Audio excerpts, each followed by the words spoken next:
Hei, jeg heter Katarina og jeg jobber som PR- og sosiale medier-ansvarlig i Home & Cottage. Førjulstiden kan være utrolig stressende for alle og enhver, men her kommer noen enkle tips for å komme i julestemning. Levende lys er utrolig vakkert og stemningsfullt. Ved å sette flere lys sammen i grupper i forskjellige størrelser, så får det en veldig fin effekt. Eukalyptus er den ultimate juleplanten. Sett ut noen kvister i hvert rom. Det lukter både friskt og deilig uten at det blir påtrengende. Lyslenker er en absolutt julefavoritt som gir mye julestemning. Legg det i en stor blank glassvase, bruk det til borddekorasjon eller snu det rundt årets julekrans. Mulighetene er uendelige.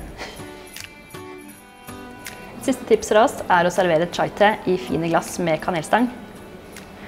Det lukter himmelsk og er på mange måter jul i en kopp. God jul fra Home & Cottage!